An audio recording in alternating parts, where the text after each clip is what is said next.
Okay, so today we're here with June Caldwell, and the title of the podcast is Dubliners Now, and there's a multitude of reasons I call it Dubliners Now, but prime among them is my own, we're getting off to a good start.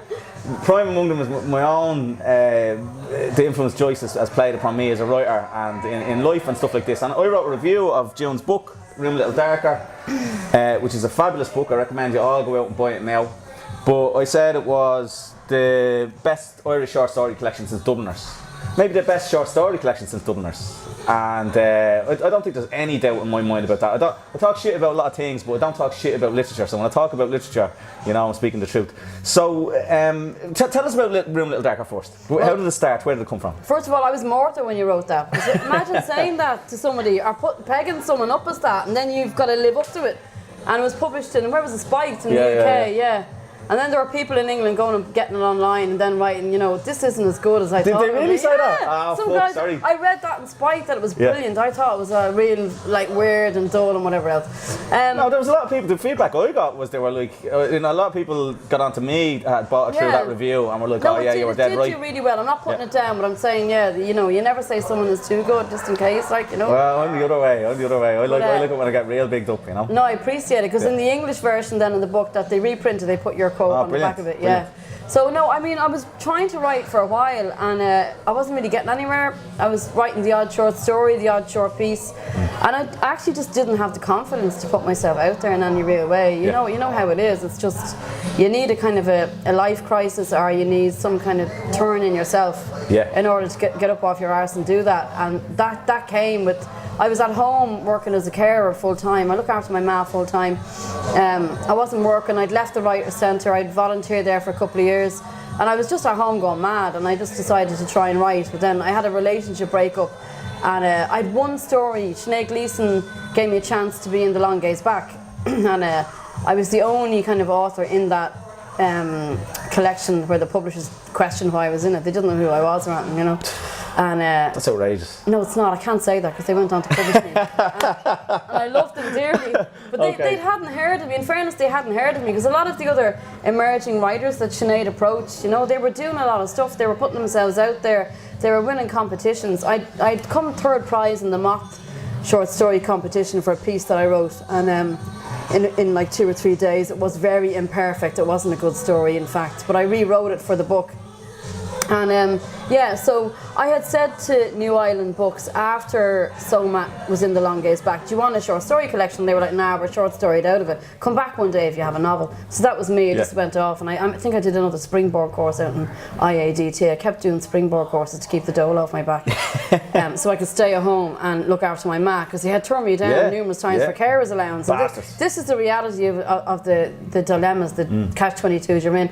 So just trying to write, couldn't. Then they came to me and said, right, we'll give you 4 or 5 months. 4 months, I think it was. And then I had a massive relationship crisis in the middle of it, and I couldn't write. Bloke I was with for 12 and a half years was leading a double life, and off he went. And the reality of that really sunk me. So I was deranged. I couldn't write. The publishers were wrong, like sending emails going, you know, how are you getting on there? You know, don't forget you can drip feed the stories through anytime you have them. I go, yeah, no problem, you know, ...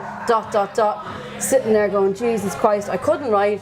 I let it build up to such dynamite levels that I just had no time left. I had no time left to wallow in the fear or the self-pity or the crisis. I just had to sit and write, literally over about 6 or 8 weeks. I was doing the Sting and Fly course at the time, and everyone on the course hated the stories. The tutor hated the stories. They all hated the stories. They were all telling me they were a bag of farts, you know. They were using words like gimmick. They were saying, you know, these are good. Sake. So I've no confidence. Well, that's what a course of that's supposed to do. It's designed to kind of tear you down anyway. But I didn't have time to build myself back up again, you know. So I just had to sit in my bedroom like a maniac. I was that freaked out. I couldn't write during the day until I was so tired that I could no longer hear the voices in my head screaming at me, the stabbing on the shoulder, the self-doubt, the crap you go through.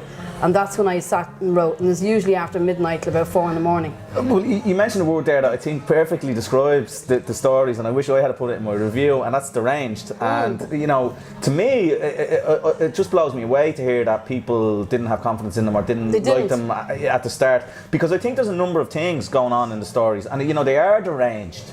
they're mad, and but there's real creativity in the madness. But also at the level of language, they're incredibly creative. So there's two things. There is these stories, kind of Black Mirror-esque ideas that are explored. But then also just the language, I think, stands up on its own, just to read even snippets of. So my first encounter you at a reading we were doing together, and you read, and you were just unbelievable, blew me away. And I was supposed to be headlining it, and I was like, I need another fucking drink now to follow this up. The fiction disco. Yeah. So to me, linguistically, it's very close. So you're dealing with like sci-fi nearly, or something like that in a lot of cases, but. To me, linguistically, one of the reasons I said it was a successor to Dubliners is because it's close to Joyce in that way, like compound words, and you deal with normal everyday language and things like that, but use it very creatively. So not like in the way I did of using just dialect, but mishmashing language in this weird and wonderful way. And so did people not pick up on that in the writing course? Or? I don't know. See, if you look at it, this is a finished product, it's finished as in, well, it was, by the time I handed it in, it was on the shelves in 6 weeks. So the editing wasn't that hectic. They're all second drafts. Yeah. There's no further ones along. Wow, that's crazy. I went through 11 drafts before I published them. I can understand why people would have thought the first drafts were crap, and without them being together in a collection making no sense, and you're reading something that's all disparate and fucked up and all over the gaff, and the language doesn't make much sense. Because I was kind of thinking of sound bites. If you're standing outside the Irish Writers' Centre having a fag, and you're listening to a junkie walking by, swinging the breeze, and you're only hearing bits and pieces of his language, and that's what I was trying to kind of get. Kind of almost like sailing through, I don't mean to sound pretentious, but sailing through the city and picking up bits and pieces of conversations. Because that's what I was living at the time. And really, bar 2 stories in the book, there's some truth in all those stories. They were, some of them I was literally living through at the time, and others were bits and pieces of scenarios and things I'd heard. And so it was a real jigsaw. So that's why the language, the form and the content kind of matched naturally. I didn't set out to try and be experimental. And I had no idea. The publisher was saying, what is the theme? What theme? And I was like, theme. Theme didn't come until I got the title, and then everyone. Derangement might be the theme. Darker gave me the theme, because Darker wasn't really. I didn't know what the theme was, and when I look at it now, they're all in couplets. There's 2 technology stories, 2 family stories, 2 junkie stories, 2 kinky stories. I didn't even realise that was all subconscious. And there was 3 stories that didn't make it in. I was heartbroken. I couldn't get right in the time. And I still have to go back to them. So they were in unintentional couplets. I didn't realise it was as dark as it was. It's because it's a mental breakdown panini, like that's what that is. I'm basically mortified by it, but I stand by it. Like, I'll never be embarrassed by it, but I do cringe when I pick it up and read some of the stories now. I do cringe. Well, I do. What happened to me when I was writing Dublin 7 is, so I always back up everything I write at the end of every session writing, whether I'm doing academic writing or anything. I just email it to myself. So every draft, and what I did was each chapter in Dublin 7 had a different theme, and the third one is the lover and lust and things like this, with the 7 deadly sins. And so of course my ma has the same second name as me, and I emailed that chapter to my ma without any context, without anything, by mistake, with all the sex scenes in it. And by mistake? Yeah. So some mad Freudian shit going on, but she just wrote back, "Oh, that's very good, Francis." And I think that cured me. That cured me of any shame or stuff like that. But I think a writer has to be brave and write about these things. And I think that's a problem in writing at the minute. I'm looking at stuff. I think people are scared. People are scared of being called out, and people are, the environment the way it is now. That doesn't seem to have influenced you at all. And that's one of the things I most admire about you as a writer is you seem to have that massive amount of integrity, whether we agree or disagree on different things about literature or politics or anything. But I think you have massive integrity as a writer in that you wrote what you want to write without being influenced by any external forces or pressure or political stuff. Is that? Well, yeah, I did, because I think, number one, my family are a bit nuts, right? Number 2, my outfit is in a home, my ma's elderly. They're not in their 60s. They're not going to be picking up and reading it. They're not really reading the reviews. The rest of the family don't talk to each other. Like, I have a healthy disrespect for life, for family, for myself, for anyone. I was in the midst of heartache. I didn't give a fuck. I just didn't give a shite. But it could have gone the other way completely. And in the weeks between when I handed it in and it went on the shelves, and I looked at them again. I thought, I am going to be ripped apart. I thought you were. I'm going to be ripped apart. Yeah. There's a lot of violence, there's a lot of sex, there's a lot of really bad language, there's a lot of gruff going on. And I thought, right, people are not going to... I know how people react to women writers, you know, and, you know, everyone can pretend that they're liberal and they're this and they're that and they're the other, but really and truly, you are still supposed to be in a set containment. And a lot of female short story writers will specialise in subtlety, in, you know, in perfecting the what's not said and all that. No matter how funky they are and how funky their look and attire and everything goes along with them, they're still behaving themselves. But I literally was on the edge of a cliff and I didn't care. Yeah. I felt like I'd no reputation to lose. Do you know what I mean? I'd no reputation to lose. And if anyone had come back to me, and people did, people were like, you're trying to shock. You deliberately tried to shock. And that's bullshit. I don't see that in it at all. Yeah, at all. You know? I have had that said to me a lot in interviews and stuff. Yeah. You deliberately trying to shock. And I was like, no, that's what I was going through. A lot of the elements that are in the stories is what I was feeling and thinking. And I was like a lunatic, as you are at a certain stage in life, you know. I've moved home to look after my ma. My bloke is leading a double life with someone else. It all comes to a head at the same time.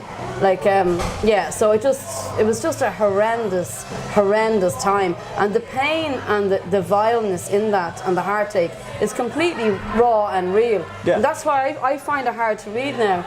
With someone else picking that up, might connect with that. Like I've had people come up to me after readings, women especially, and saying to me, oh, that story, you know, the implant about the breakup, that really got to me. I went through a divorce 4 years ago, la la la la la.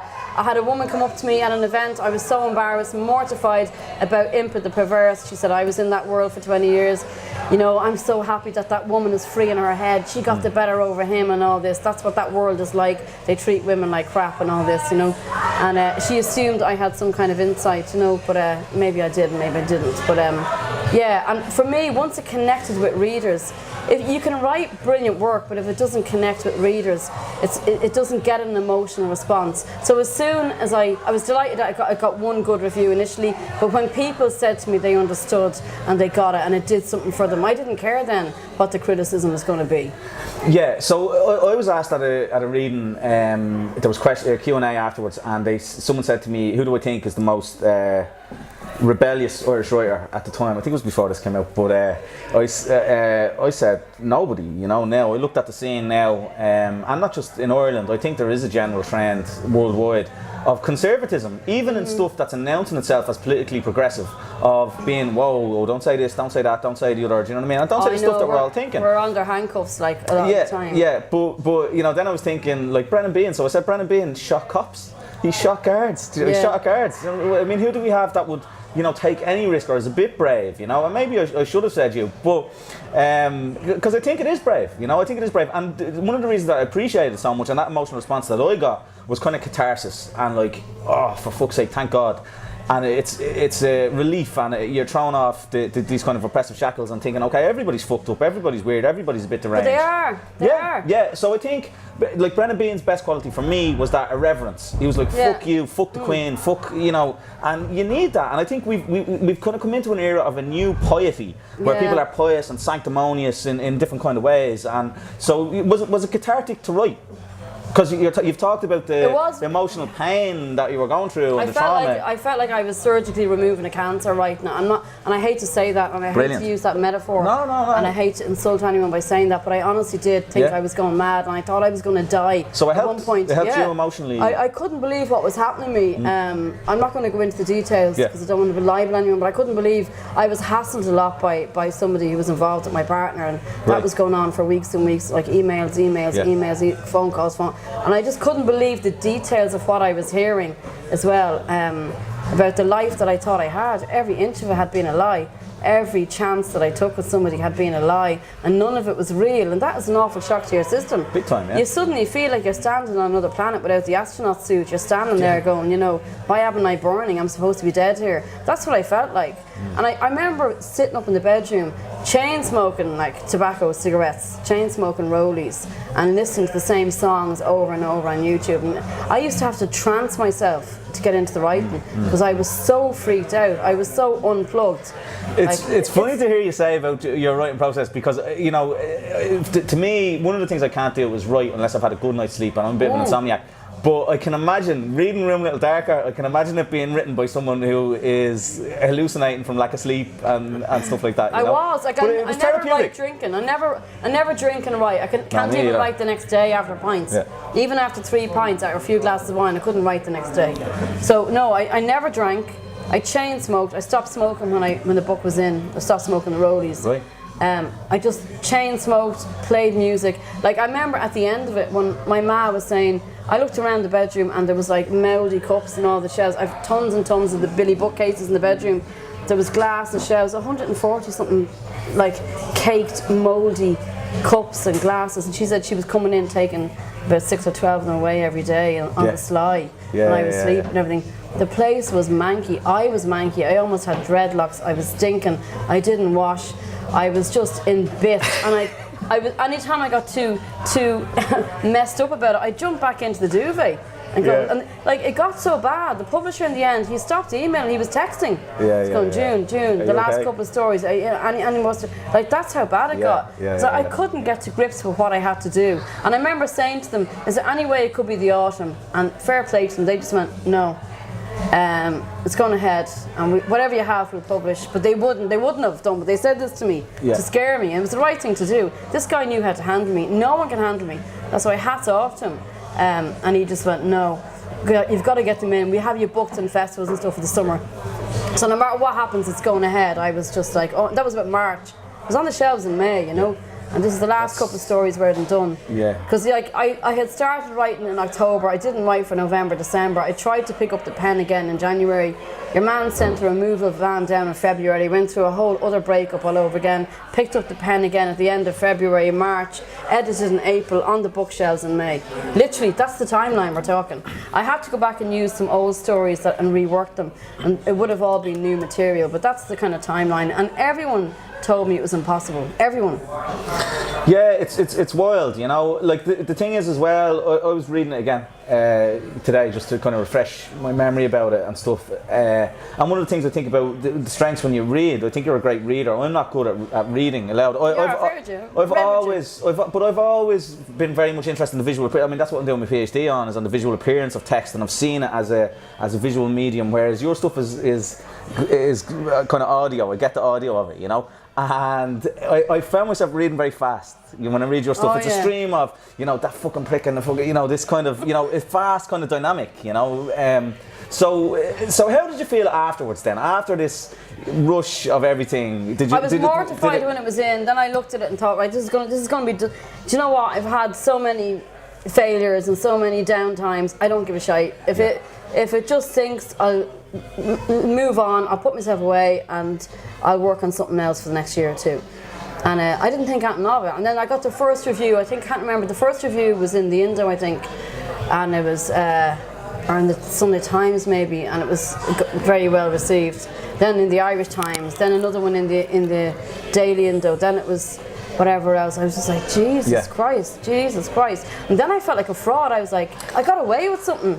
That happened years ago as a broke student walking down the street in London. I was passing by a cash machine. There was a wad of notes. And I remember looking at it and looking up at the camera. Oh yeah, I took it.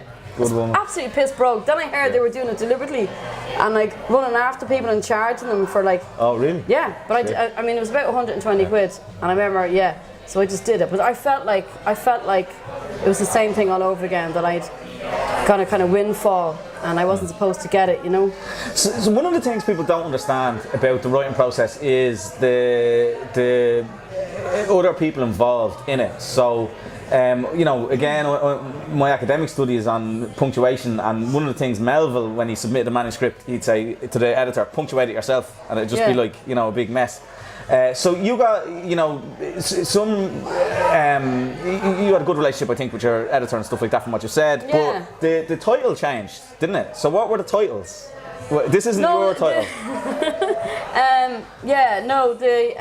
Dan Bulger was my editor in New Island. Yeah. It was absolutely brilliant because he was that mixture of soft and gentle and didn't hassle, but he'd drop in the odd. See, no one can handle me, you know. If you brutalise me, I'm just going to kick you in the balls, you know. So like he knew by me just to kind of take it handy, tell me if there was a problem, but not tell me too harshly, leave it a day or two. He knew not to hassle me, and he's very, very soft-hearted with boxing gloves with barbed wire on them, you know. When it came to it, he just point things out. This isn't working, you're repeating yourself here. One of the first emails he sent me back is going, June, you know, you've got green lentils mentioned 56 times throughout the book. There's like, there's big tits all over the place in every story. There's this, because like so really, my so world was so small and at the if time. you took big tits and green lentils out, there must have been a lot more in there because there's still fucking. That should have been a title. Yeah, because green tits, green tits, big tits and green lentils. I was eating loads of like boiled green lentils and making lentil salads and things that would do me for a couple of days because I couldn't be arsed cooking or anything. And then you know, I've big knockers. So they were in all the stories. And he just noticed all these themes and this, that, and the other, and he said to me, "Look, there's too much of this, too much of that." I hadn't looked at it as a whole. He'd obviously got the whole text in and done whatever kind of checks. As I said, they were critiqued on the Sting and Fly course. You know, I took a lot of the suggestions on board. I rejected some of them, and you know, like Sean O'Reilly's pretty brilliant at what he does. He's great, and I did take on board everything he said, and he did help the book a lot.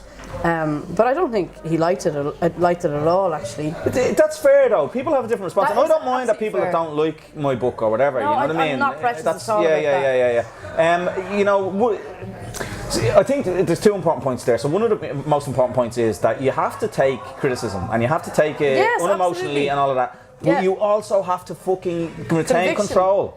You can't. If I had listened to some of the shit people said, I mean, I was in talks with a big international publisher and they wanted me to remove. I have little literary vignettes at the end of every chapter of, you know, one of them is a tick list of people owing money for drugs. One of them is a newspaper article. One of them is, you know, text messages and stuff like this. And they wanted to take that out. And if I had done that, it really would have fucking ruined the book. No, but then lots of hard other advice was good. So, yeah, I think if people are in that position where they find themselves getting criticism, you do have to take it unemotionally, but you have to be skeptical of it as well. I think one of the problems on the writing scene is that people get addicted to feedback and they get into these writing courses, and to me a lot of these writing courses are procrastination factories. And they think, okay, I have to write a short story and I need feedback on this before I publish it and all this shit, and then you're a fucking writer. I think Sean's pretty brutal. He's pretty brutal and he's correct. He's nearly always right. And Sean cares about the text, he doesn't care about you. Yeah. And that's the difference. That's and I respect that. He actually does not care about you whatsoever. And we should mention as well, we give the plug, Sean has a collection out, doesn't he? Levitation. Yeah, at the same time, I haven't read it. At the same time as me, almost at the same time, a couple of months later. Yeah, it's pretty brilliant, it's pretty banging. Very, very experimental. But do you know what I mean about the creative writing scene?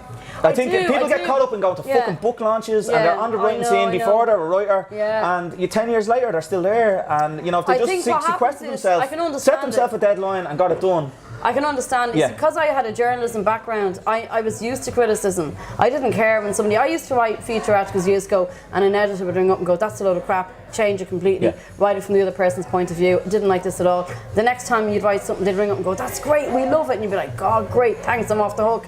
And it was always, you were living on your nerves. It was either A or E, it was like being back in school. It was never C+, like, it was never, this'll do. And I'm still the same, I either write really terribly or really well. But I just did not know how this was going to turn out. But I understand what you're saying about the writing scene, but I think for a lot of people, they need to make the idea and the concept real before they really put their heart and soul into it, because it's so terrifying. I really envy people who just hop on it by chance. You know, in the bust, that happened to a lot of people. You had a lot of like arrogant architects and all this kind of crack, you know, coming into the Writers' Centre, signing up in courses. But they had that confidence from their business life, from their working life, to think, I'm entitled to give this a go. They didn't have the usual self-effacing, absolute awful fucking masochism that your average, ordinary Joe soap writer is going to have. So a lot of people need to get into the scene to make it real. They go to book launches, they do a couple of courses, they're still not writing, they're sitting in their pajamas pulling their knackers. Like they're not actually doing anything. But and it takes a while for you to accept that you've got permission to do it, and I think that's what that's about. My advice for writers, and I'm throwing this out there, so I want to hear your response to this. But my advice for writers, and I give talk, and this is probably why I'm not asked back, would be, don't call yourself a writer until you've fucking written something, and just write something. Hear me out. All right, go on. Hear me out. And the other thing would be to certainly avoid book launches and shit like that. Avoid setting up a website and shit like this before you've got a product. Avoid all of that and get it done, And I would, again, I think the creative writing thing can become a procrastination factory, and really often it's about making money and getting people signed up to these courses. It doesn't work for a lot of people. It seems to have worked for you, but I didn't tell anybody that I was writing a book apart from me ma, because she read that dirty bit that I sent her by mistake, and one other guy got to read it until I got a publishing deal. And I think that gave me the tenacity, and because I wanted to tell people, I wanted to be like, oh, I'm doing this, but I said I'm not going to do it until it's definite and it's real, and that made me get the thing finished, even though it wasn't perfect, and send it off. So there's two tasks. There's finishing the book and sending it off to publishers. That's all you have to do. But there are people trying to establish themselves before they've got anywhere near either of those tasks. You know what, Frankie? So that's because you're a geezer. I'm going to say this to you outright. We're not going to have a fight here about gender. I'm telling you that in advance, right? That's because you're a bloke. Blokes have innate confidence. You have the confidence to sit there and go, I'm going to do this, and I don't give a fuck what anyone thinks, and I'll send it off when I'm ready.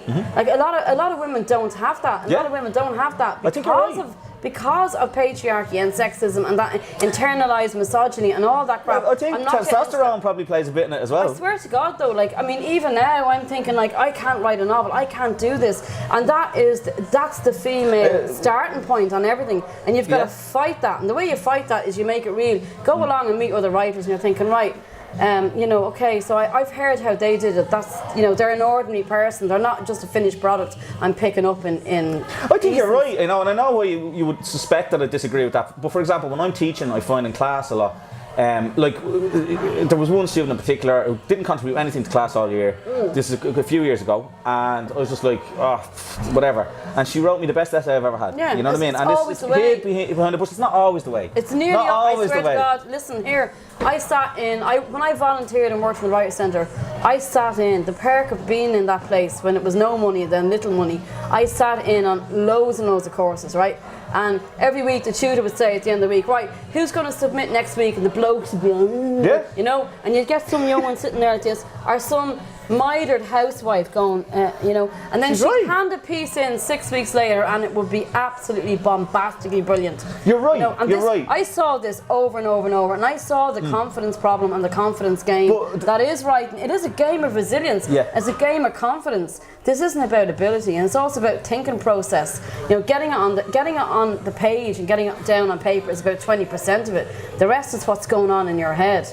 Do you know what I mean? 100%. And whether you're male, female, upper class, lower class, middle class, whatever the hell is, there's nothing going on in your life and you've nothing inside your head, and you lead a comfy life, you're not going to have much to write about. Yeah, 100%. Like, that's the thing, everyone else was given a writing class, and he said in Chicago University, and he was saying the only advice he felt that he could give them after it was go and fucking get a job. You know what I mean? And work and live a little bit. You know what I mean? You kind of so patronising, isn't it? At the same time, saying that to someone.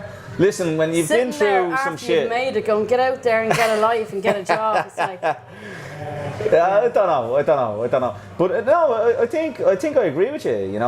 Mostly in people don't want the advice. They want to make it real for themselves. They want to know they have permission, and I think it is a permissions thing. See, the thing is, though, I think they can become addicted to that. It is addicted to the feedback. It is addicted to feedback. And there's a guy I know who's a fucking amazing writer. Yeah. And he's caught up there, and I've seen him, and I'm like, man, you need to be publishing. You know what I mean? Or you're there. I mean, he's way ahead of being there. So what's holding him back? It seems to be that he'll send me a piece, and I'm like, who am I to fucking say whether this is good or not? You know what I mean? And I do think it's brilliant.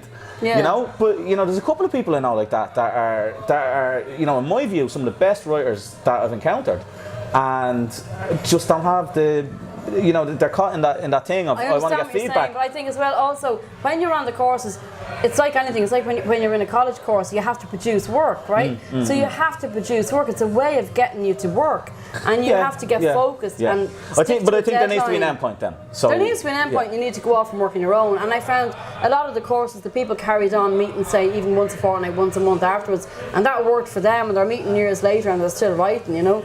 But a lot I met, it breaks my heart. An awful lot of writers I met on these courses who were absolutely stunning, mind blowing. Really, reading their stuff gave me an emotional reaction. I was thinking they're going to be the next big thing, all that crap. And they went back to their lives and they're too busy. People have babies, they've jobs, they've whatever, and they lose that confidence all over again. And you meet them 2 years later in the ILAC and you say to them, are you writing? And they go, nah. And you're going, what?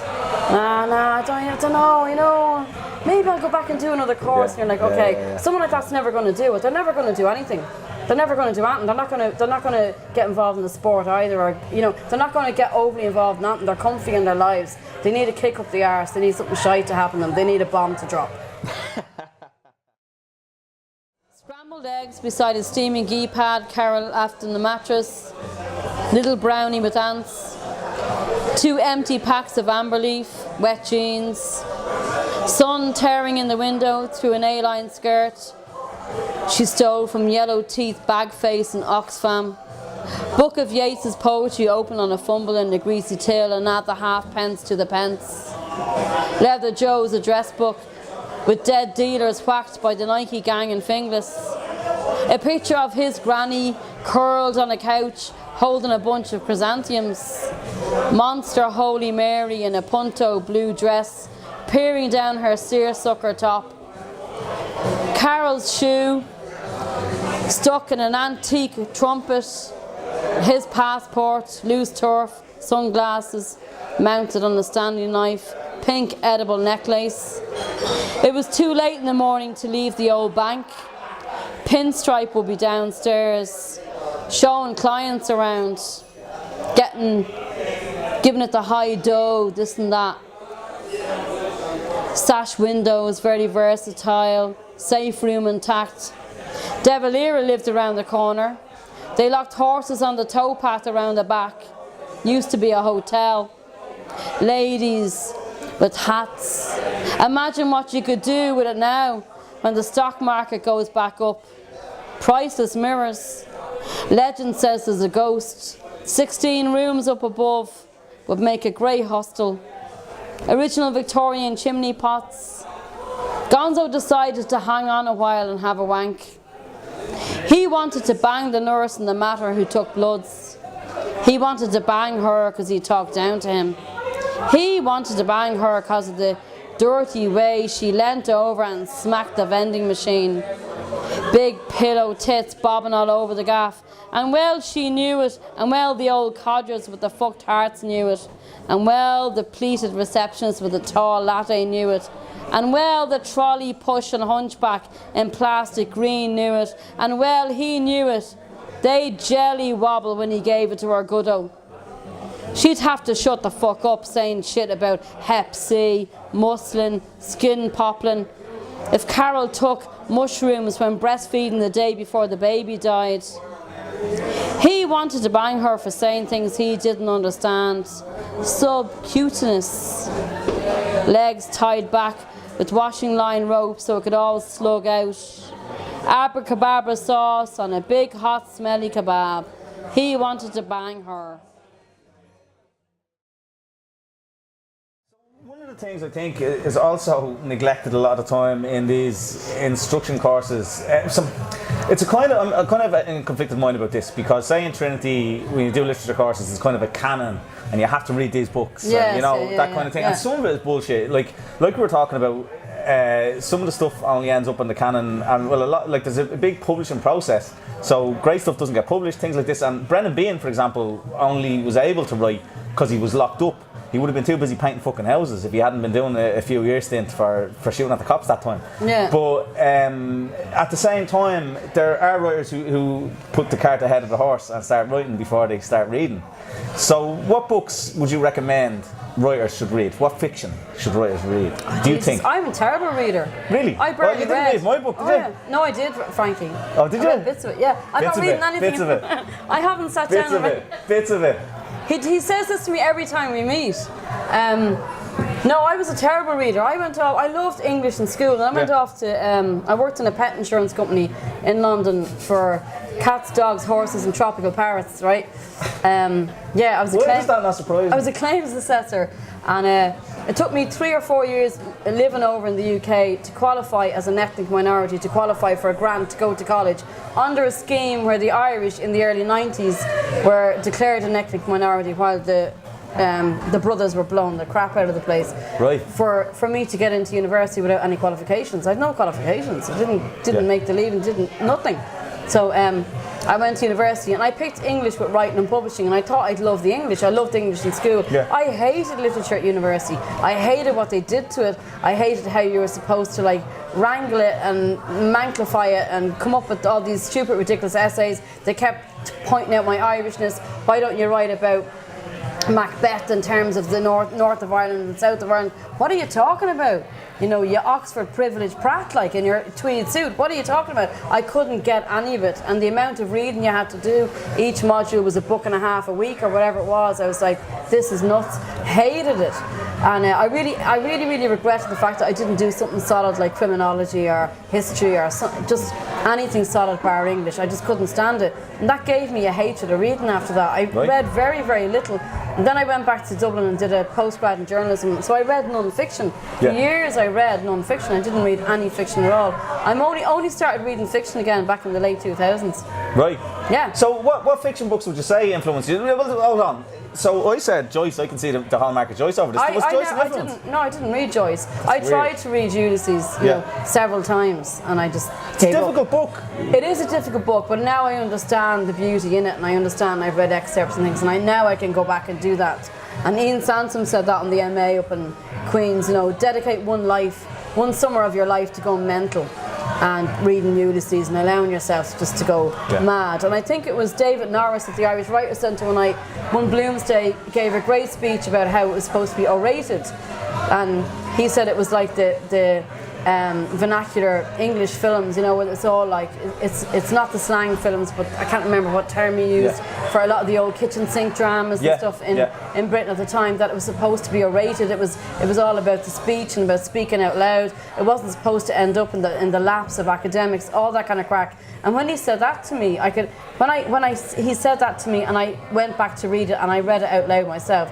Then I could see the frenzied nature of it and the madness of it and what that does to the brain when you're reading. Because Eamon McBride writes like that. Eamon McBride was a linguist who set out to write A Girl is a Half-Formed Thing based on how language forms in the brain. And did you ever see the play? I haven't, no. Oh my God, like when you see a really good actress standing on the stage with one spotlight on her, orating that whole book in this frenzy, you realise it's supposed to be read aloud. And so is Joyce. And then it's accessible. Yeah.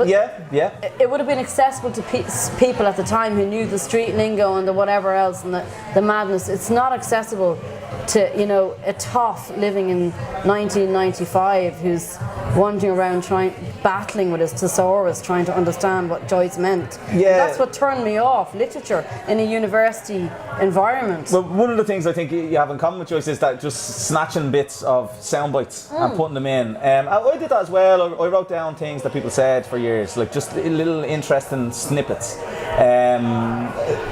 Someone recently described to me anal beads as being doing a decade of the arse rosary, and I thought that was like something you'd write. That's great. But one of the bits in Ulysses is he said there's a newspaper selling kid, and he says, "Here, Mister, your fly is down." Something like that. Yeah. And that's exactly like something could be said nowadays. Where I disagree with you a little bit, and I think Beckett, I'm not a big Beckett fan, but Beckett was right about this, and he said Joyce is not only to be read, it is to be looked at and listened to. So you're talking about the listen to, but I think it's to be looked at as well. Like, so he has the kind of newspaper subheadings and different things in it that are visual, you know. But I think that's true of your book too. Like you have, you know, these the bits in Implant, you know, these kind of headings and weird visual things, and then you've got emails in email format and stuff like this that are very much a visual thing. And I think don't often get put in literature, or don't get put in there enough. It's the perfect medium. I've always said that it's a written medium and it can encapsulate every other written medium. So you can have a novella in a novel, you can have you know, text messages, you can have newspaper articles, you can have everything. But a lot of people don't, and there's this kind of conservative instinct just to make it like a Jane Austen fucking novel. Oh yeah, I know, yeah, but that's because you know, we learned that in school, and then people are reading the story as a classic conventional story. Yeah. When I set out to write that, I did think about formats and structure, not as a gimmick, but in terms of how we communicate these days, with Snapchat, with LinkedIn. There was another story based in LinkedIn that didn't make it into the book, you know.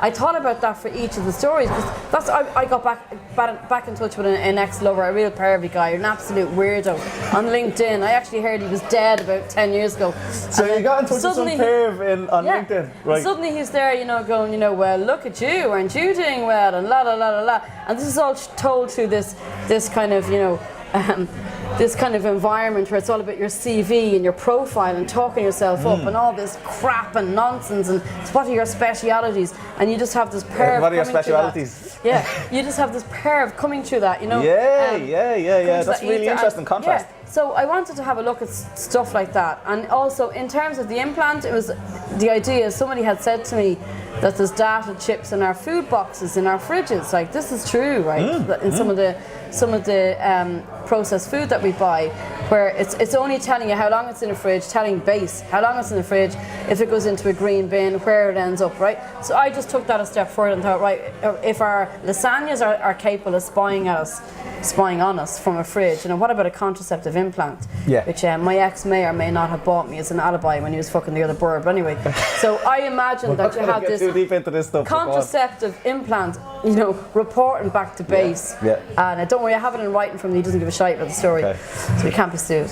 But anyway, yeah, what if this contraceptive implant reports back to base on what's actually going on in the house, you know, never mind, because all these chips now, these data chips that some companies are using in the States and China and all these places, but they're giving their staff like Christmas bonuses if they agree to get the data chip in onto the wrist, you know. So it started off as the guise of, you know, look, it's easier than clocking in and out. We can keep track of you. If anything happens when you're in the truck delivering, you know, on motorway, whatever else, you know, we'll know where you are, you know. But they took it a step further in that they can monitor your health, your well-being, your blood levels, your heartbeat. They know what you're drinking. They know when you're getting too pissed. They know when you're turning up with drugs in your system. You know, and hopefully they'll know when you pull in on the motorway and run off and rape some chick that you're going to be caught and shoved in jail. You know, hopefully that'll be the upside of this kind of crack. But I kind of thought, right, so that's how intrusive technology is getting. That's how intrusive it's becoming.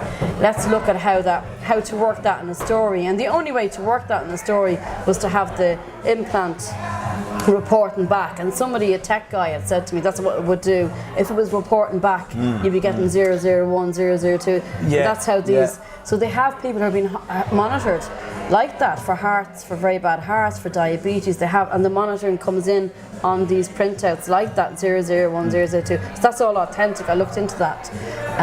So that's why I wanted to try that in the story. The emails is because your man, you know, some of those emails might actually be real. That's interesting. Yeah.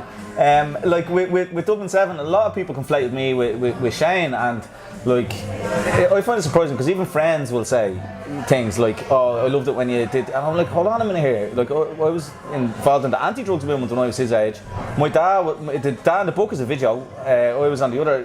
My dad was on the other side of the fence. Yeah. So it's, you know, just wildly different than me. People will always assume whatever you write is true, and if you manage to do it authentically, they'll doubly assume. But it's funny. So sometimes they think the things that are fictional are true, and the things that are true are fictional. Yes, in the completely. book. Yeah. Like I've had people come up to me and say, "You've had a terrible life. I didn't realise you had such a difficult life." And I go, you know, this isn't a memoir, mate. Like, it's a book of short stories. You know, Yeah. it's amazing. That really amazed me. But the fact is, the experimental nature of the book is that's also true. But an awful lot of the stories are true. I don't care about saying that either. Even now with the reputation. It's out there. It's out there. So, like, one of the things I said in my review as well, and people got a bit pissed off about this, and I offended some people. Oh, like, go on. You offending people? Yeah. I'm a nice guy, really. But I said, I don't like short story collections. I fucking don't. Yeah, you said that. I don't. I said they're like grotty bin bags full of aborted novels. And which I find is true. And some people think they have to do a short story collection for the sake of it. And listen, I wrote a collection of short stories. I never published it. Did you? To practice, you know. And I you know, maybe. Well, you should go and do a course. Get them out there. No, but so you know, you talked about reading and stuff like that. Do you read more novels or do you read short story collections? Short story collections at really? the moment, yeah. Really? Right, I find them so accessible, and to be honest, I have no concentration. So I can read a story in the morning, I can read one before I go to bed. The last novel I read was probably Muriel Spark, The Driver's Seat. I read that in France there a couple of weeks back. Good. Yeah, it's great because it's. I love the close first person narrations. You know. Do you like Irving Welsh? I do, and I remember being really stunned at him at the time. Yeah, I do. I loved that. Yeah. I get my old ma to sit and read some of that extracts. She's 84, and I say, Ma, don't question it. Read a page and a half without stopping. And I just sit back and listen to her reading it. She's like mortified reading it. But see that? I can see bits of Irving Welsh in you as well. With that, the typographical experimentation, the irreverence. You know, a bit of a punk aesthetic. So, were you in the punk scene when you were younger? No, I was a mod. That's right. Yeah. Reach for your point there. I was a mod. Yeah. So no, it's in the opposite. I was like a good girl with a little bob and the little polo necks. And I think people can forget about how other culture influences writers. So for me, like Pascal O'Donoghue, the Minister for Finance, said that Dublin 7 reminded him of The Wire. And, I think he's fucking right there. Tried to get that, you know, cross section and how things are sociologically interlinked. Let's say. So that was a real influence on me. This thing. But like, so has music been an influence on you? Has film or anything? No, I watch an awful lot of films. I watch an awful lot of box sets, and I've always watched a lot of films. Music, I was into the whole mod scene for years, and then I didn't listen to anything. I didn't listen to any music. I don't go to gigs. Music, I listened to music when I was writing the books, and as I said, I listened to the same song for each story, like a mantra, over and over to get me back into that story. If I had to go back into it and try and rewrite bits, I'd stick on that story that I assigned the characters. You know what I mean? Like in Boy Bot, it was How Long Do I Love You, and, you know, and all that kind of crack. Not necessarily songs or videos that I'd like to listen to myself, but I thought, what would the characters listen to? What song would they look back on their relationship with, and that kind of crack. And it brought me back into the atmosphere of what I was trying to write. No, films, whatever. When I watched Black Mirror, I thought, Christ, yeah, Black Mirror is where it's at. They're publishing a short story collection soon. I'm dying to read it off there. It before. Had you written some of these before Black Mirror? This is pre-Black Mirror, though. Yeah, it is you wrote pre-Black this because Mirror, like I think you hit a zeitgeist there. Like, to me, it's very Black Mirror-y, you know what I mean? And, you know, like when people disjointed. Yeah, but I think like Black Mirror, I can understand the criticism of it being gimmicky. With this, I can't. Because there is the crux of these stories, but then they could stand alone just as pieces of language, you know, like Finnegan's Wake that you can sit and read, you know. I don't know about that. I really don't know. I have no idea. But Black Mirror wasn't an influence because. No, it wasn't an influence. But I remember when I watched that, I was like, you felt this is what I'm doing. I'm soaking up the whole environment of how we're living and what we're doing and how we're feeling and all that kind of crack. So the stories are reflecting that. Like every one of them, there's truth, and even some journalistically. Because when you work in journalism and you're out there interviewing people, you're listening to the kind of simple horrors of ordinary life. That doesn't leave you. Even if you're doing a feature article compared to a news story, compared to a business article, whatever, you're soaking up an awful lot of what's the zeitgeist is about and what's going on around you. And what people suffer through, and that's coming out in the stories then when you try and write. And at the time I was working at the Writers' Centre based in Parnell Square, and it's mad frenzied around there, and you're out in the streets listening and looking to what's going on. You've got your own life going on inside you. Some of the early stories like Dystopia and The Man Who Lived in a Tree, which is about a homeless man who was up in Broadstone in a tree for a year and a half. I remember one of the people connected to the Writers' Centre going, you know, where is this Dublin that you're seeing?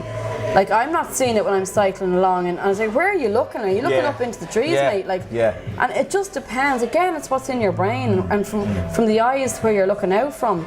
And if you're from a very privileged background, you're not going to be looking out from those eyes that are seeing what's going on. You're going to be looking at, look at the positive, look at the good, look at that. Don't look down there, what's going on, you know. Don't look down the basement, the guy injecting himself with a bulldog and your woman bending over having a shite. You know, look up and see the neon Christmas lights. And that's what you got. It just depends on what's in here. It's all about your experience. I think you're right. I think it's really interesting. I think with your book, like, it's funny because some people try to be very contemporary, you know, and you're looking into the future a bit, but I think it will last better, you know. I think because of that linguistic element that you have, but I think because of then the insight of exploring the horror of everyday life, and I think people are shying away from that at the moment. Yeah. In literature. Well, do you think that literature has become conservative? You know, I find you asked me what I was reading, and I find I put down a lot of what I'm reading. I'm just like, this is fucking turgid bourgeois shite, you know what I mean? Even if it's not, even if it's sometimes if it's written by a working class person, it's like, I know. John looked at Jennifer longingly, and you know, this bollocks. That's my argument sometimes for going and doing a course with somebody good and getting all that formatting out of you and getting rid of it. And understanding that realist mode is just one genre, and that there's other modes going on, and you can express yourself in different ways. I think I did that naturally because I had a journalism background. Do you know what I mean? I do. It's funny that you keep referring back to this, because like, I can't see the fucking journalism in it, you know what I mean? Like, you know, I've read some books, some journalists have moved into fiction, you know, and then they tend to be, okay, well, this would be an interesting article if it was something that really happened, you know. It tends to be realist, like crime, you know, and shit like this, you know, whereas you're not a realist writer. Another thing I said about was maybe hyper-realism. So where we're at, and then the next level, you know. Is that a fair description? It probably is. I always think like where we're at, but what goes on in your head privately, the teeming neurosis you go through when you close your door, when all that civility is taken away from you, and you go in. It's like the way that people hump or have sex. It's like, you know, you're not seeing the real person. You're seeing their after hours selves. You're seeing what goes on after hours. And that's it. Like, Joyce had that famous scene where Leopold Bloom has gone for a shit, and he's reading a little good bit in the newspaper, and he holds it in to prolong the little enjoyment of reading it. And like, I think people have suddenly shied away now from talking about these, you know, awful emotions that we all have, awful instincts we all have, awful thoughts we all have, and it creates a kind of illusion. And you know, it does create an illusion. Yeah, that you know, people, we aren't all like this, and we aren't all fucked up, you know. Whereas you've been very candid about exploring that. Yeah, and I think a lot of people have said that to me. You know, I was at a social function the other night. I'm not going to say who it is, but somebody who's very well known, who's in the music industry, came up to me and said, "Oh, your book blew me away." I was so embarrassed. I thought, "Oh my God, you've blown me away for years."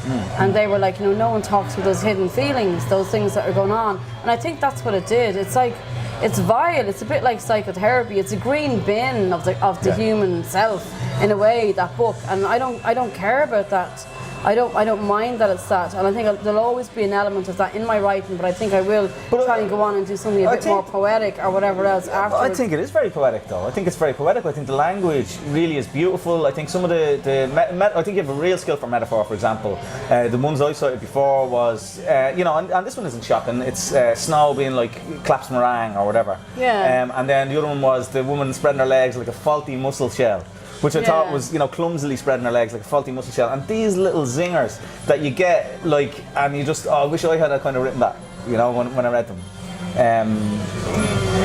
They're not things I'm searching for us, because I had a hip replacement, by the way, so that might be more. That might be autobiographical as well. Yeah, but so they're things that I'm hearing or feeling or experiencing. They're not abstracts. Do you keep notes? Do you write down notes? No. Do you not? No, do you not? I need that crap. So how the fuck do you remember these things? I don't. I live it in the moment. It's just like a bit of an acid trip or something. Right. Yeah, you know that. You know that muse when you get into that kind of. Yeah. But if I hear something stuff. really good or I come up with a really good thought, I just write it down. No, I don't. The only thing I wrote was Nather being off the taxi driver that time when I was in the cab, and he said the word, he uttered the word, I'm Nather, you know. I said, what are you talking about? He said, oh, every time the junkie gets in the cab, they're always like, I'm Nather being over this, and I'm Nather being here, I'm not. And I was like, I'm robbing that. That was a good impression. I'm robbing that. Impression. Yeah. And that's what that, and I felt really like, you know, cultural misappropriation doing that. Like I did, I did feel like pretty scummy doing that. It's not my world. I haven't been affected by drugs. I felt really shit writing that. And the Dystopia one, that's an old story. That's 6 years old. Like a literary journal accepted that. Yeah, Jesus, a literary journal. That blows me away to think that. They accepted that, and then it was before Rob Doyle, before Colin Barrett, before any of them, and they accepted it and then went on to reject it then when they had another think about it. And so I think that story for me is way out of date. I was writing that in a time and a space. That's wild. That's wild. That's really 2012. That's really impressive to think that you were so far ahead of the curve. Speaking of Doyles, so was Roddy Doyle an influence on you at all? No. No? You sound very disdainful there. No, I just, you know what? The minute I heard he was a middle class teacher, I didn't want to read him. Do you know what I mean? So I don't accept the middle class thing that's thrown at him. No, you know? I know. At the time I'm talking about, I loved watching the films, however. But when Colin Keegan asked me there recently, 2 or 3 years ago, to go back and have a look at the Barrytown trilogy and write a piece, and I read the works then, I loved them. I absolutely loved them. I think the Barrytown trilogy is amongst the Paddy Clark totally the Barrytown trilogy. I think it's brilliant. And seeing the value in that culture, like those snippets. Like to me, one of the most genius things Roddy Doyle ever did was the family get a dog and they call it Larry Gogan. Yeah. Like that little simple idea, and it's much harder to make someone laugh than to make someone cry. He did something completely unique at the time with Irish culture. I think it's fantastic. Definitely. Yeah, no, I do now. I didn't at the time, being honest, I didn't at the time. So who do you rate among contemporary Irish writers? You can only name 3, so nobody's gonna feel like they're being fucking excluded or whatever, you know. Contemporary Irish writers, and don't be doing the patronage thing, because too many Irish people do this feudal thing where someone's bestowed an honour on me, I'll bestow it back. You know. Oh no, me bollocks. No, I'm not gonna do that. So just be honest. Who do you think is good? See, the stuff I thought was good, but that was too subtle and too nice. Yeah. I do love Wendy Erskine's new collection. Okay. I do. Right. What's that called? Sweet Home. Right. Yeah, I do love it. Because I lived in the North for 3.5 years, and you saw my attempt at trying to capture the North in the story. It's very, very different to hers. But she lives there now, and she's done something completely unique with Belfast, and it's very, very interesting what she's done with the characters. And she's subtle, but she's real and she's raw, and she's done it beautifully. She's done what I can't do, and I really admire her for that. Definitely Wendy Erskine. Let me think, who else? Fuck. Irish. I love Ian Sansom's stories. I was at his book launch the other night. I read all his crime capers, but he's just written a new book called December Stories. He's a brilliantly manic writer. You're a manic writer? No, but his productivity is unbelievable. Yeah. What he puts out into the world. Like I think he has a 30-book deal or something. So I'm serious, to write a book, a crazy history of each different county in England, right? He's producing 4 of them a year, something ridiculous, as well as fiction, as well as his crime papers, as well as teaching full time. And his writing is very irreverent and very, very funny and very philosophical and wise. Yeah, and you can be irreverent without being shocking as well. Exactly. That's an important point. But I honestly do think it is a real problem in the scene at the moment. Is piety and sanctimony. Pick one more and then we come back to that. Pick one more and we come back to it. I'm actually trying to think. Who I really, really liked. Shit. If you can only pick 2, that's okay. That's okay, because I think the scene is a bit stultified, you know, to be honest. I think we just got rid of the church, and now there's a new kind of church of sanctimony coming back in, you know? Yeah, there's someone I'd mention, but I can't be arsed. I don't like them enough to mention them, and that's really unfair, but I don't. No, it's not unfair. It's good. We don't mind being iconoclastic here. What I want to ask you as well is, seeing as we're on the subject of rocking the system a little bit, what do you think is wrong with the Irish publishing scene? With the Irish publishing scene, it's very, very small, and there's all small presses, right? So they can only go so far and do so much, and then they give out a try with the English crowd coming in and the oppressors coming in and robbing their writers and stuff.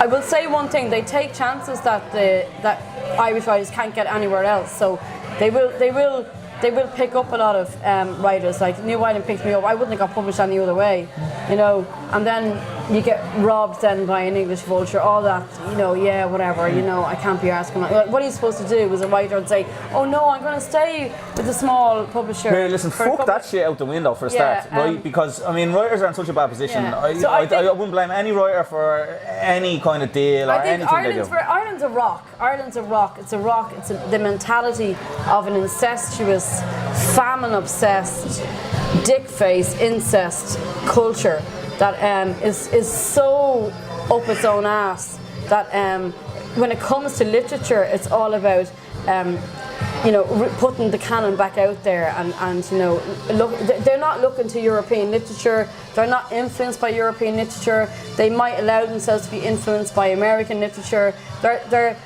The Irish publishers set out to want and look for a certain voice and a certain thing, and if you don't fit that, you don't fit that. And but having said that, on the other, I'm also saying that on the other side of that is that they do take risks.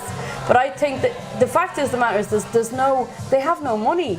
They've no money. They've no investment. And they don't seem to have any balls to do anything. They don't have any fucking balls. So I'm going to throw it out there now. And I think the lesson that hasn't been learned is every brilliant Irish writer had to emigrate. When we look back at our past, Joyce, Beckett, they felt forced to emigrate. And I'm currently in exile in terms of publishing and shit like that. And my book sold out in fucking debt. Every time it was stocked. The inability to get a publishing deal and stuff like this. And it is that and once you're I out think there, you described it so well. Yeah. Incestuous. This kind of stuff. It's difficult to blame people though as well because there's so little money. No, like Brennan so Bean said, the book buying Irish public wouldn't keep me in points for the bank holiday afternoon. No, but what they're all doing now is teaming up with English publishers and trying to get an oppressor under the duvet with them. You know what I mean? So that's what they're doing now. But they're all doing that. They're all partnering with, but that's what they're doing. A nice metaphor as well. That's what they're doing. A bit of that goes on in your book as well. So that's a metaphor for publishing, those S&M scenes and... That's it, yeah. Yeah. Well, yeah, but then it'll turn on its head like a Leech and Flip. So do you think... One of the things I've kind of tried to imagine with Room a Little Darker is a TV version or film version. I'd love a film version. So how would it work? Could you tie it together in a big meta-narrative? But like a film of one of the stories? Or I'd love to see Leech and Flip made into a film. That'd be fucking cool. Do you know who'd be brilliant? Like Lenny Abrahamson and Mark O'Halloran, like when they did Garage. That kind of cinema verite kind of style. Yeah. Like of that, and because that's so different than the rest of your stuff, which is dystopian and futuristic. The rest of the stuff, a lot of the stuff is very action-based. Leech and Flip is the one you'd like. Yeah, imagine all that tension. Well, tell them about Leech and Flip. Inside a cage. The story is about a couple who go and meet. They may have a kinky meet up in Dublin one night, and then they decide to go and meet another couple, and it doesn't go very well. A lot of people, were saying to me, it's grotesque, it's this, and I said, well, maybe I was being moralistic, because in the real world that would all pass off and happening. They'd go and they'd do their thing, and they'd go home afterwards. Maybe I was the one who was being moralistic, making it go wrong. So don't criticize me for writing it.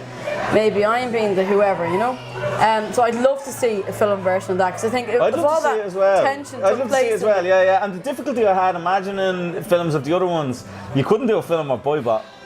Well, you could do a film of Boybot. It wouldn't be fucking... Somebody tried. It might be illegal. Tried to do an outline of that for one of the film board things and got rejected. Yeah. Right. Yeah. Okay, so you've had some interest. No, only in that one, in that story. Yeah. Which I thought that story would cause loads more crap than it did, but it didn't. I think, this is another thing I think that you've done very well, is that you've handled, without shying away from the horror, not just of what's stereotypically thought of as awful things, like in Boybot deals with paedophilia, but you've discussed the horror of everyday life. But I think in its grotesqueness and in exposing its horror, it betrays a real sensitivity, and look how awful this is. Yeah, like, but I also made the emotion behind it. I also made him quite, because paedophiles are normal people. Unfortunately, they are, and that's it. And we keep monsterfying all these people. And that's not, they are just your neighbour. They're the person who's dragging out the green bin and giving you a wink. They're the guy up the road handing you in your letters, the postman. They're everyday ordinary people. And I wanted to make him likeable, and I set out writing that story against my own will to make him likeable. And I think that's what makes the story disturbing, as opposed to some of the other stories that are very explicit or upfront, caring, and all that rest of it. So I think a lot of my friends who were abused have found problems with that story because they like the character. They found it very, very disturbing. Yeah, I think that's probably the bravest.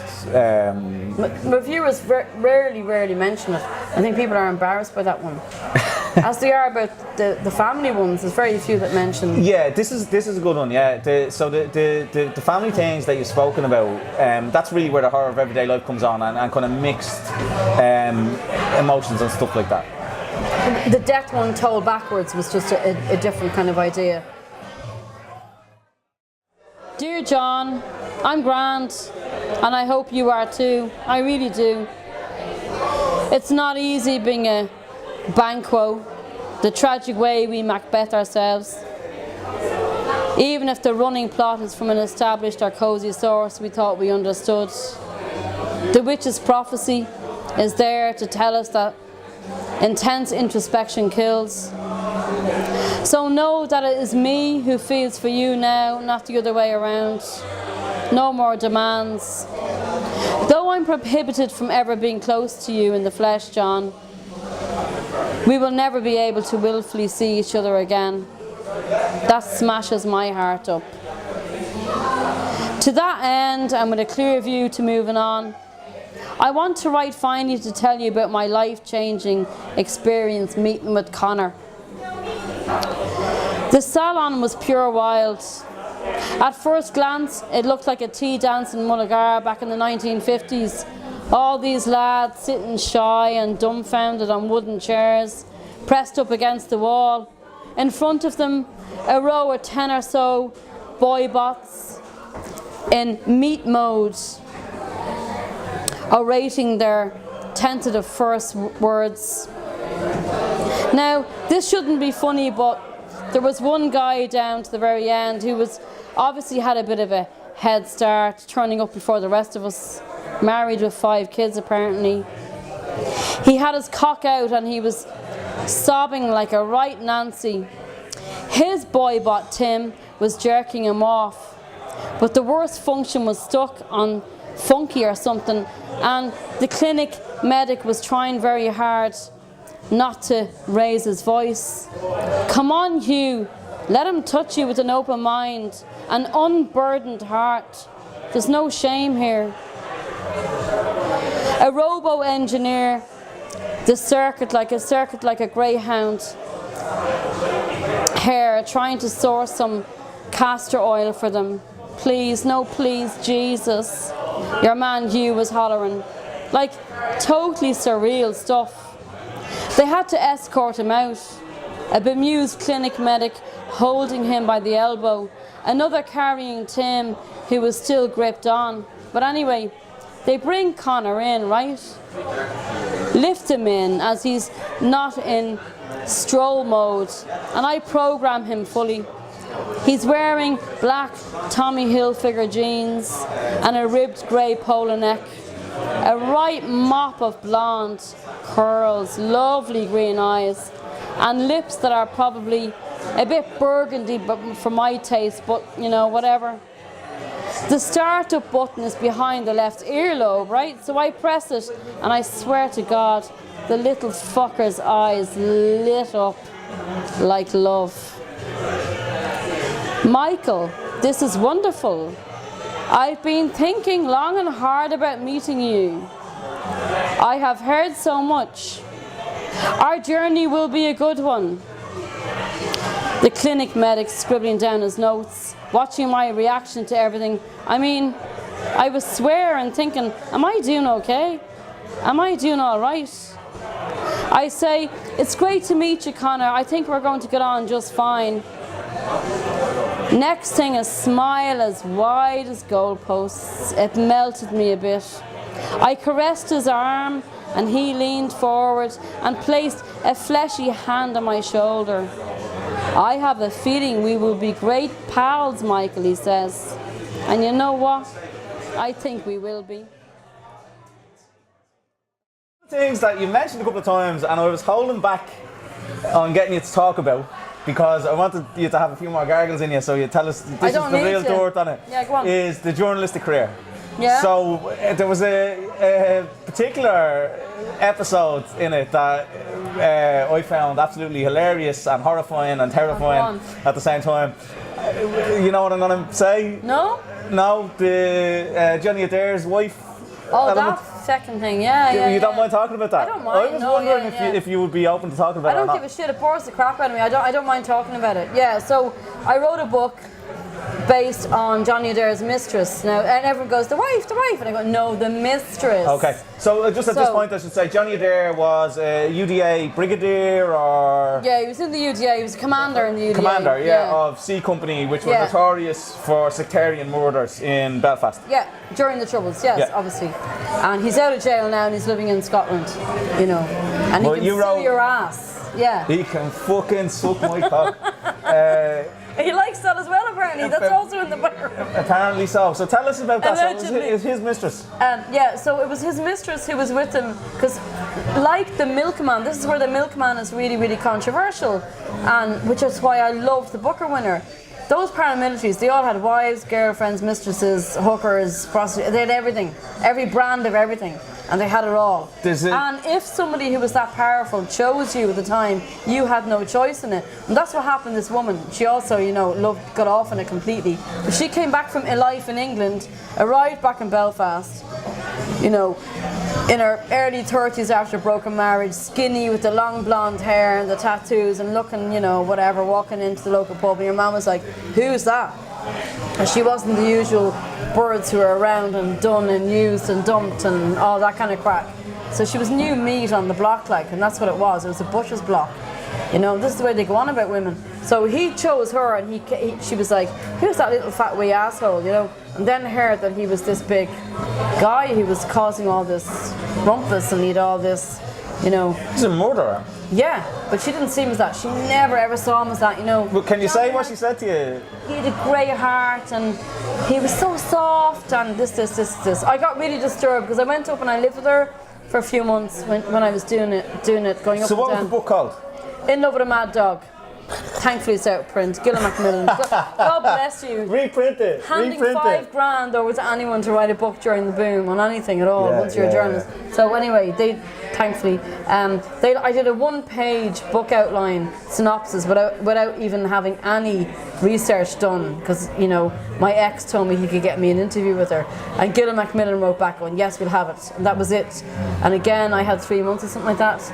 And in the end, I was going up and down so much, I ended up staying there and just being with her loads, and then I had 6 weeks to write the thing. And I wrote it in 6 weeks, I spelled the Shankill Road wrong in the first line, and it gets worse from there. But anyway, the insight was amazing. I had mad nightmares, because I remember her telling me that he used to get mad horny after they had done murders. She always knew when someone was killed, because he'd come around with a hard on, and that was it. And I remember you telling me that story, and I found it very disturbing. Yeah. So did that influence you then in the horror? To do what? To go away and shut myself in a house and never look at. No, it didn't at all. No. It was a horrible experience writing it. I can imagine. The book was a nightmare. She wouldn't listen to any of my advice. We got onto the Late Late Show and she went and did an interview and got pulled because she was just like, no, you don't understand. He's a lovely guy. She just saw him as a lover. Because, don't forget, every psychopath, every murderer, every bad boy is just a normal human being. But, you can't tell that to the public when they have an expectation of what that person has done. And there's an expectation of justice and all the rest of it. So they found her too unpalatable to go on TV. So that was all pulled. So the book didn't do as well as it was supposed to do and all this kind of crack. And she had mad high expectations of it, she really did. And then blamed me afterwards when she didn't get rich on it. I was trying to tell her all along, very, very subtly, listen, you're an absolute geebag and you've done something horrendous here getting with this guy, but not many people. You might get 1 or 2 people in the Shankill Road buying the book and passing it around. You're not going to get rich on it, You're not going to get rich this way. Yeah, no, not in a fucking million years. Yeah. you know. That was her expectation. I'll tell you, one part I disagree with you, and I've seen you discuss this kind of stuff a lot, you know, and that's about paramilitarism, right? Yeah. So I had some experience when I was growing up. The IRA ordered my dad to leave the country. Yeah.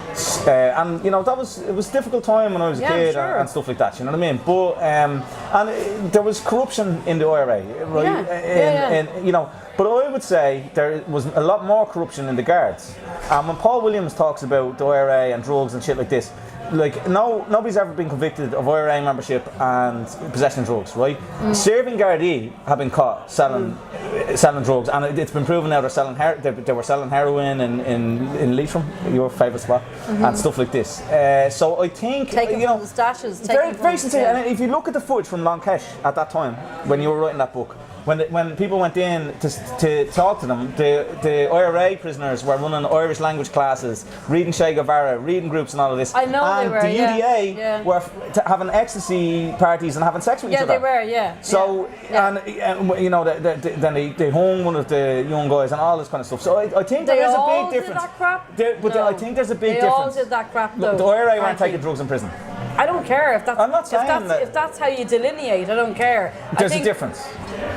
Okay, so maybe they wanted to go and get educated. Maybe they had that whole Irish thing of we're oppressed and we're going to get educated. We're going to get better than our oppressor. We're going to go and do law degrees. You don't think and there's all a difference? This bollocks. No, I don't think there's a big difference between marginalised fuckheads on either side of the community who are forced into joining these terror groups because of their circumstances and living out the popular culture crap that comes with that. And when I was writing that book, there was little kids going around the Shankill with Johnny Adair t-shirts who were like second generation ceasefire children. Yeah, well, like, you know what Billy Hutchinson said? Billy Hutchinson is a PUP politician, former UVF guy or whatever, and he said after one of the Cree 1 years, and it was simply the best. The UDA were all going around with t-shirts, and Johnny Adair had a big Alsatian, and Billy Hutchinson said, "A dog in a t-shirt. What does that say about loyalism?"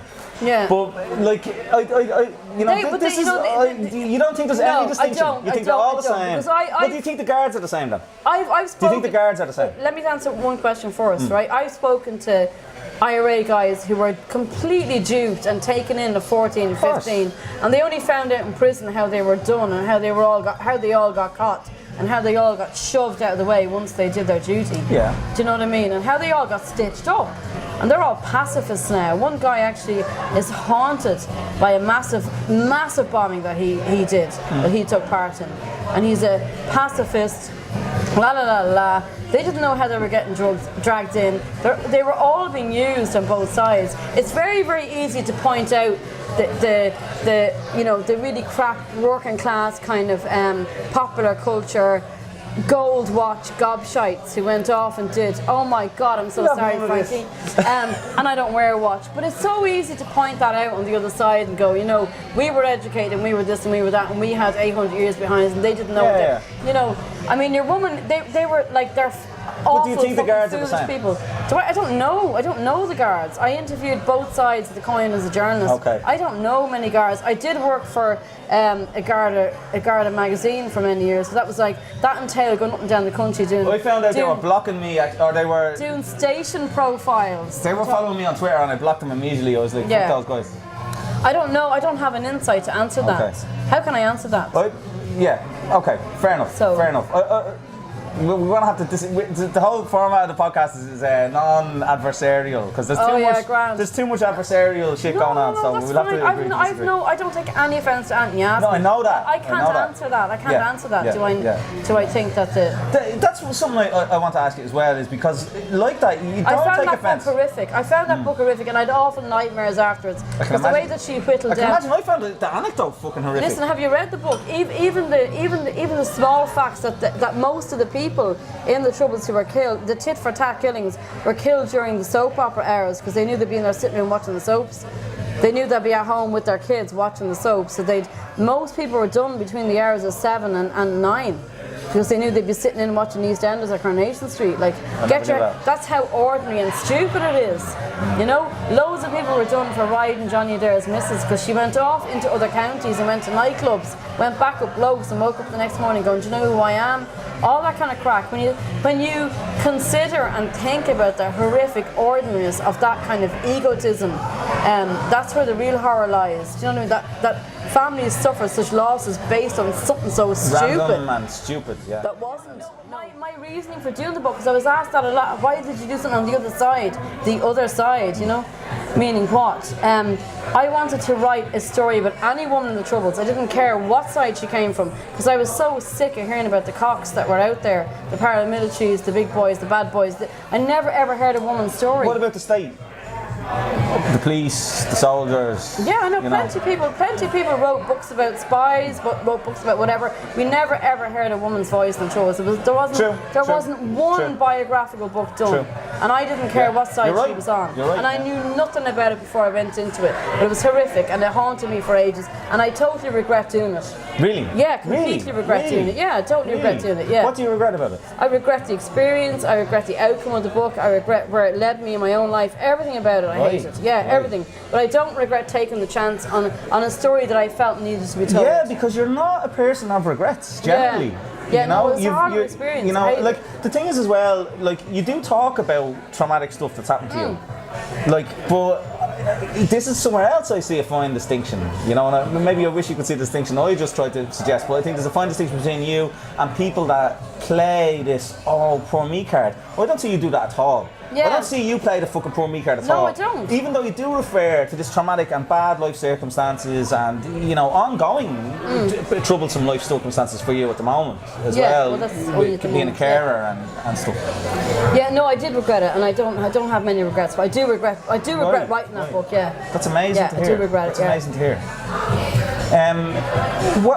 What do you think you'll write next? Well, I have to write a novel next, don't I? I am writing a novel next. I hope so. Yes. I wouldn't like to pry into that.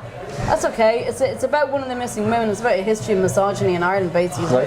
Based around one of the missing women. It's a very much internal journey in a car towards someone's death, but it's going to be not your usual. I wouldn't expect the usual from you, ever. Thanks. I think that's, you know, one of Hopefully. I don't know. It won't be like this. The greatest qualities that you have as a writer is. It's like Tracy Emin said, and I'm not a fan of modern art in any way, shape or form, specifically of Tracy Emin, but when she did the bed thing, you know, I thought it was one of the greatest things. It was like something Conor McGregor would say. And someone said, like, fucking anyone could do that. And she says, yeah, but they didn't. Yeah, I know, yeah. So I think you're doing that, but you are doing something with real intrinsic quality, and I think it will stand the test of time. You know, just based on the quality of your prose, for example. Maybe. I mean, the next one's not going to be, it's going to be one story, so maybe people will have expectations after this. It certainly won't be anything like that. You'll retain your prose style. Not the same prose style, but the quality, like, of prose. Hopefully. Yeah. That's the challenge now, that's the fear now. The typical second book fear. You need to lose that. Like, you know, I have the utmost confidence in you, you know. Who knows? Hopefully it'll work out. It definitely will. It's gonna be superb. Where would you like to see, more generally, what changes would you like to see? I mean, we talked a bit about the problems, but let's try and be constructive. What changes would you like to see in the literary world? What changes? Just people writing more honestly about stuff that's relevant to them. Yes, and not just honestly, not realistically, but honestly, emotionally honest. Honestly, emotion. That's what I'm talking about. Honest, emotionally honest. You know, that's relevant to them and their lives. I think not so like transference, projecting everything onto a white screen and avoidance and writing.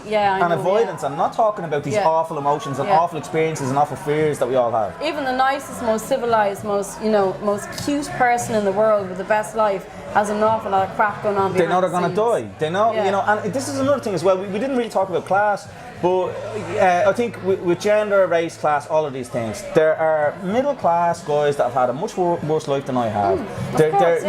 You know, it's so everybody and every single person is stuck in the human condition, and I think we have lost that a little bit. You know what I mean? And totally.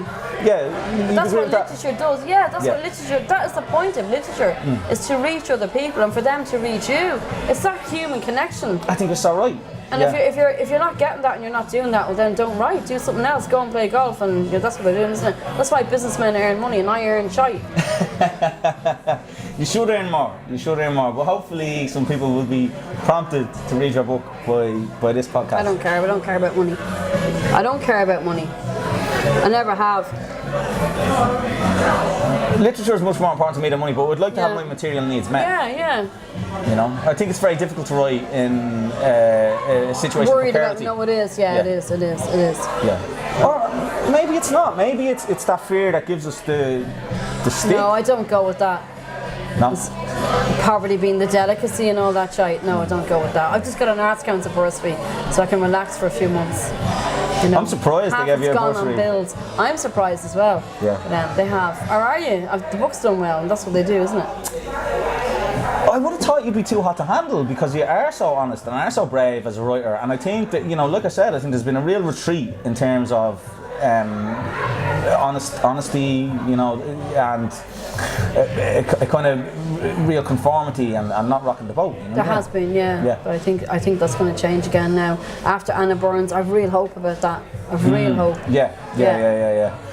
So I suppose we should finish on a note. We like to give something to the listeners, and I know that there are some people listening to us that want to write and want to be writers. So what advice, if you had to, you know, if you only had like a couple of minutes to give people advice, what advice would you give them? Okay, my advice would be make it real. At least if you can't afford a course, surround yourself with other people that are writing. You know, you don't have to get overly involved with them. Join a writers group where you're at least workshopping each other's work every week, and it's keeping you in focus and it's giving you a budge to write. Otherwise, you're sitting in your bedroom in your pajamas, your pennies pajamas, going mental and drinking fucking hot chocolate and not doing nothing. Like, you're not going to get there. You're not going to make it real. And it's very important. We all don't have the bloke's confidence, you know. We all don't have that swagger to do it and write it and then send it in somewhere. So my advice would be, you know, don't show your work to family or friends or lovers. Join a writers group. Keep very much to yourself. Get writing. Keep writing. I don't go with this crap of writing every day, all that nonsense. You write when you're in the mood, you write when the mood takes you, but you need to do it regular and just set a deadline. Yeah, set a deadline and make it real. But the only way you're going to set a deadline and keep to it, you know yourself, doing any college course, doing anything in life, is to surround yourself with the people who are going to demand. You know, you're going to meet up every 2 weeks. You need to have something in on this date, and that's why I think a writers group, which costs nothing, you can organise yourself. You can do it, friends. You can do it. Other people who are writing, and I think that's the best thing that I ever did. I organised a writers group in 2014. I was pissed off doing courses, and we all ended up doing really well out of it. We were all miserable and depressed and pissed off, sitting that first night drinking a pint going, nothing's happening for us. Is this ever going to work? What are we going to do? And it works like group therapy over time. We just all energised each other in a private circumstance in a hotel for nothing once a week over a cup of peppermint tea, and it was unbelievable what happened in that group within 2 years. Unbelievable. Lisa Harding was in the group. Well, she's doing fantastic. We were there. Like, loads of people were in that group who just were, nothing was happening for them, and we just all helped each other, and that's what it's about. Just getting together and keeping it real. If you stay in isolation, unless you're a bloke, you're not going to do it. Give me the book for a sec. So, to all our viewers, listeners, or whatever, I'm holding the Room Little Darker book here. Yeah, that's out of print now. It's a new red cover. That's the English one. I really like the cover. Yeah, I do too.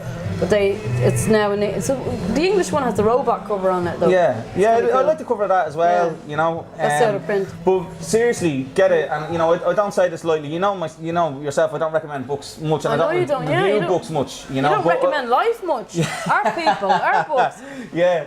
So you know, I found this very cathartic, and I found it really inspirational, and I think it is incredibly brave. And you know, the name of our podcast is Dubliners Now, and I think this is Dubliners Now. This is the book, the Joyce's Dubliners book. Frankie. But I think it will be read in the future. I think it will stand the test of time. I think based on the prose alone and the quality of it, I think you just have it, you know. So thanks so much for doing the podcast. Great. If I get mushed in a bus errand down to Mullingar, people are going to be reading that in 30 years time. They will. This is your bequeathment to the world. Excellent.